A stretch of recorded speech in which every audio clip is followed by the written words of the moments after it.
Hello दोस्तों, I am Krishna. अब चूंकि प्रीलिम्स एग्ज़ाम समाप्त हुए 5-6 दिन बीत गए हैं। अगर आपने अपने आंसर की से मिला लिए हैं और आपके लगभग 55-60 मार्क्स आ रहे हैं तो आप अपनी तैयारी में लग मेंस की, क्योंकि इस बार पेपर बहुत ही टफ था। मेंस के लिए 3 महीने से भी कम समय बचा है, तो आपको जल्दी से तैयारी स्टार्ट कर देनी चाहिए। सारे सिलेबस को ध्यान में रखते हुए तैयारी करनी चाहिए। जो आपका कमज़ोर है उस पर थोड़ा ज़्यादा समय दें और जो स्ट्रांग है उसको भी हल्का-हल्का देखते रहें। पूरा सिलेबस कवर करना है। जितने क्वेश्चंस पुराने आए हुए हैं लगभग 12-13 सालों में, इनको तो आप निश्चित रूप से देख ही लें। मैं मॉडर्न इंडिया के कुछ जो ऐसे क्वेश्चंस हैं जो बार-बार आते हैं, उनको कवर करूँगा और इसके साथ-साथ ऐसे वीडियोज़ भी बनाऊँगा जो करंट पे बेस्ड होंगे, जिससे आपको तैयारी में काफ़ी मदद मिलेगी। तो आज के वीडियो में मैं मॉडर्न इंडिया से का एक क्वेश्चन है, उसको स्टार्ट करने जा रहा हूँ। आप देख सकते हैं, what were the factors that led to the advent of Europeans in India. ये दिखता होगा कि हम 15 अगस्त और 26 जनवरी को इसके बारे में सोचते हैं कि ऐसा कैसे हुआ कि एक विदेशी ताकत आके हमारे राष्ट्र पर कब्जा कर ली और लगभग 200 वर्षों तक हमें उनके सहारे चलना पड़ा। तो आपके मन में आता होगा कि ये वो आए क्यों? ये तो जाहिर सी बात है, कोई यहाँ आया है, रूल किया और अल्टीमेटली उसमें सफल तो ब्रिटिशर्स ही हुए, लेकिन कई शक्तियाँ थी। जैसे सबसे पहले पुर्तगाली आए, डच आए, ब्रिटिशर्स आए और फ्रेंच आए। उसमें ब्रिटिशर्स ही सफल हुए, जाहिर सी बात है। व्यापार करने आए थे स्टार्टिंग। आपके मन में आएगा कि हाँ, व्यापार करने आए थे, लेकिन उन्होंने जीत क्यों लिया? वो तो आगे की बात है, लेकिन पहले इन फैक्टर्स को देखना है कि वो क्यों आए। वास्को डी गामा 1498 में कालीकट में आता है। उसके थ्रू लोग जानते हैं कि इंडिया में इतनी समृद्धि है, और वैसे भी उनको तमाम जानकारियाँ मिलती रही होंगी, तभी वो यहाँ आने की कोशिश किए। कि अब देखिए, British were not the only trading nations to come to India. There were few other European countries such as Portuguese, Dutch and French who aspired to establish commercial relations with India. They first came to India in search of trading opportunity, but circumstances made them the masters of this vast country, and the British emerged winner from among all European power. अब उसमें सबसे पहली वजह तो व्यापार मान सकते हैं।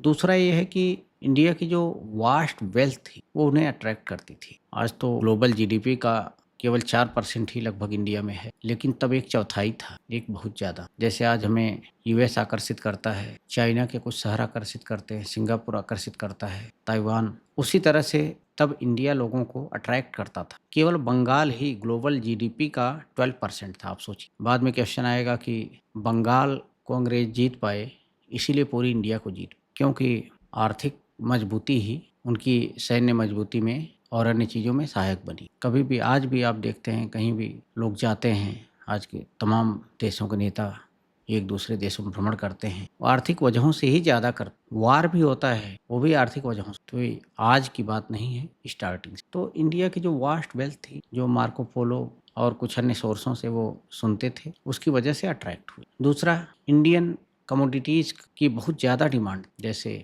मसाले, कपड़े, कीमती पत्थर, पोर्सिलीन, ये सब चीज़ें बहुत ज़्यादा डिमांड में थी यूरोपियन कंट्रीज़ में। वहाँ महंगी बिकती थी, इसीलिए व्यापारी आना चाहिए। तीसरा, आप देखेंगे एडवांसमेंट इन नेविगेशनल टेक्नोलॉजीज़। अच्छा, इस समय तक चूँकि अरब जो लैंड रूट था उस पे उनका अधिकार था, तो आज भी आप देखते हैं कि लैंड रूट से जाना सबसे ज़्यादा टफ है। सी रूट से उससे ईज़ी है, और हवाई रूट से तो और भी आसान है। तो तब तक ठीक-ठाक अच्छी क्वालिटी की शिप बनने लगी थी, और नेविगेशन में भी लोग काफ़ी आगे बढ़ चुके थे कि हाँ, किधर से जाना है, कैसे जाना है। एक इंडस्ट्रियलाइजेशन भी यूरोपियन कंट्रीज में हुआ। इसकी वजह से इन्हें बाज़ार भी चाहिए था, क्योंकि काफ़ी ज़्यादा मात्रा में वो सामान धीरे-धीरे बनाने लगे थे। चौथा, हम देख सकते हैं कि इंडिया में उस समय तक, अगर इस हिसाब से देखा जाए कि वो रूल करने के लिए क्यों आए, तो यहाँ के शक्तियों में एकता नहीं थी। शासक कमज़ोर हो चुके थे औरंगज़ेब के 1707 में मरने के बाद, और जो रीजनल पावर्स थी उसमें आपस में कोई समन्वय नहीं था, कोई राष्ट्रवाद की भावना नहीं। इसको आप ये कह सकते हैं क्लियरली कि ये तो बाद में ही राष्ट्रवाद की भावना आई कि हम इंडिया के रूप में एक राष्ट्र हैं।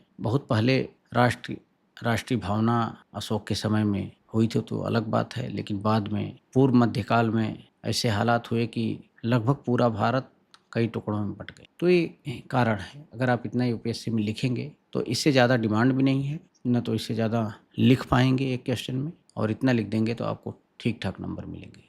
उनके आने का कारण अंततः आर्थिक था। और आप ब्रिटिश गवर्नमेंट के जब उसकी नीतियों को देखेंगे तो आपको ये स्पष्ट हो जाएगा। जैसे एनसीईआरटी में लिखा कि उनके भारत में रूल करने के का एक ही महत्वपूर्ण कारण था आर्थिक कारण। भारत का आर्थिक शोषण कैसे करें, उसके अलावा शोषण करने के लिए सत्ता पर पकड़ बनाए रखें, क्योंकि पकड़ ही नहीं रहेगी तो शोषण कैसे करेंगे। और इसके अलावा जितने भी कदम थे वो इन्हें सपोर्ट करने के लिए थे कि जहाँ एक चौथाई है इकोनॉमी, ग्लोबल इकोनॉमी की, और 1/8 वेस्ट बंगाल की इकॉनमी थी, उसको किस लेवल तक नीचे ले गई। जब ब्रिटिशर्स ने इंडिया छोड़ा तो इंडियन जीडीपी ग्लोबल जीडीपी का केवल 4%, मतलब छठवें हिस्से तक करके गए। आपको इतिहास का जब भी आंसर देना है तो इस चीज़ को आपको पकड़ के रखना होगा। ठीक है, उनके ब्रिटिशर्स के इंडिया में रहने में कुछ कदम ऐसे उठाए गए जो कि हमारे फ़ायदे में हैं, लेकिन अंततः उन्होंने सामाजिक, आर्थिक और मनोवैज्ञानिक रूप से जिस स्थिति में पहुंचाया,